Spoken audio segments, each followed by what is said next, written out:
secured the release of all of the remaining hostages, and they should be released on Monday or Tuesday. President Donald Trump said on Thursday that Israeli hostages held in Gaza should be released early next week in the first phase of a broader Gaza plan aimed at ending 2 years of brutal warfare. Representatives of Israel and the Palestinian militant group Hamas confirmed the two sides signed an agreement on Thursday in the Egyptian resort of Sharm el-Sheikh. Under the deal, fighting will cease, Israel will partially withdraw from Gaza, and Hamas will free all remaining hostages it captured in the attack that precipitated the war, in exchange for hundreds of prisoners held by Israel. It's really peace in the Middle East.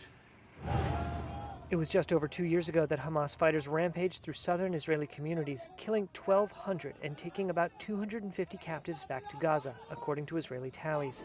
Israel's retaliation has killed over 67,000 Palestinians, according to Gaza health officials. Hundreds of thousands of civilians have been sheltering in tents after Israeli forces destroyed their homes and razed entire cities to dust. The news of the hostage deal, prisoner release, and ceasefire was met with celebration. Israelis in Tel Aviv waved flags. Emergency service personnel in Gaza City flashed victory signs at the prospect of an end to the conflict.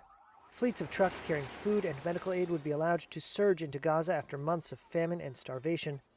The accord, if fully implemented, would bring the two sides closer than any previous effort to halt a war that has erupted into a regional conflict, drawing in Iran, Yemen, and Lebanon, and deepening Israel's international isolation.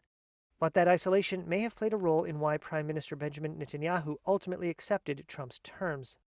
President Trump did put pressure on Prime Minister Netanyahu because he lined up everyone in favor of his deal. Netanyahu had nowhere else to go. Jonathan Reinhold heads the political science department at Bar Ilan University in Israel. So if he was to not agree with the president's plan, it would have completely isolated Israel at a time when countries are refusing to sell it weapons and considering boycotting it in sporting events. But much could still go wrong.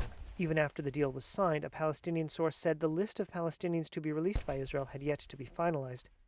Further steps in Trump's 20-point plan have yet to be discussed, including how the shattered Gaza Strip is to be ruled when fighting ends, and the ultimate fate of Hamas, which has so far rejected Israel's demands it disarm.